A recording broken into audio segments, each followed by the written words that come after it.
Beyaz torbanın içindeydi. Beyaz torba.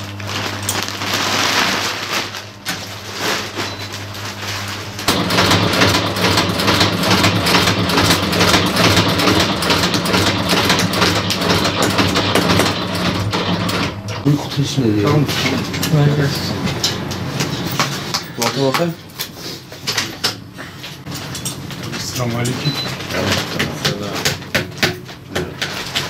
Reşit 2 kilodan imal ediliyor.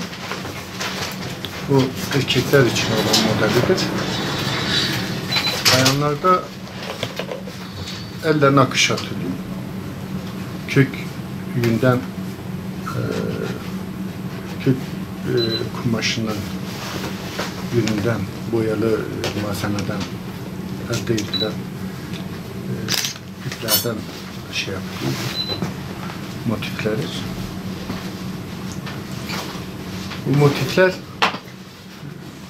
böyle bölgemize ait motifler.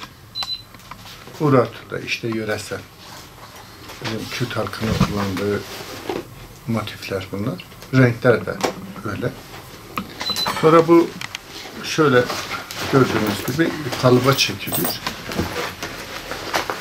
Bir şekil verildikten sonra mesela bu bayan kalıbı, zeneci.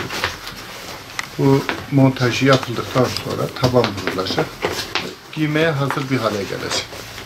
Taban vurulduktan sonra bu güzel bir şeye kavuşuyor. Bunu gündelikte çok güzel hanımlar giyebiliyorlar. Bölgemizin motiflerini taşıyor. Mesela bu Urartu'da Akdamar Adası'ndaki üzüm bağlarından esinlenerek bunu yapmışız. Yani yaptığımız her bir motif bölgeyi anımsatan, tanıtan bir motif. Hem kendi işimizi yapıyoruz hem bölgemizle ilgili eskiden kalmış tarihi dokuları gün yüzüne çıkarıyoruz. 20 küsür yıldır reşik yapıyoruz. Reşikleri önce folklor ekiplerine yaptık. Sonra talepler doğrultusunda bölgemizde yöresel kıyafetlerle uğraşan insanlara yaptık. Sonra sanatçılara derken Avrupa'ya gitti bu reşiklerimiz. Orada bir rağbet görünce biz bunu Avrupa'ya da gönderdik. Yani iyi bir iş potansiyeli yakalayınca daha şimdi yerelden çok Avrupa'ya gönderdik. Çünkü onların talepleri daha iyi oldu. Birkaç büyük şirket bizi aradılar. İşte siz bunları üretirseniz biz alır satarız, pazarlarız diye. Tabii bizim iş gücümüz bellidir. Çok fazla üretemiyoruz. Eleman problemi yaşıyoruz. Yani bunları nakışını yapmak çok zor.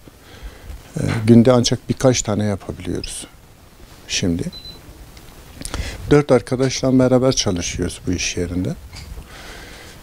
Reşik'te kültürel olarak bir 100 yıl önce halkımızın işte Serhat bölgesinde giyilen bir ayakkabı modeliydi. Tabanı kendirden yapılan, yüzü de keçi kılından yapılan, su geçirmez, koku tutmaz, kaşıntı, ter yapmaz. Doğal bir ürün. Yani alan insanlar pişman olmuyor. Hem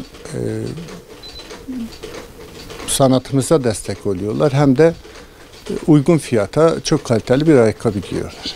Şimdi eskiden keçi beslenirdi bizim bölgede. Şimdi keçi yok. Biz bu keçi kılından üretilmiş bu malzemeyi dışarıdan temin ediyoruz. Van değil de işte Doğu Beyazıt, Iğdır yöresinden yaptırıp getiriyoruz. Selamünaleyküm.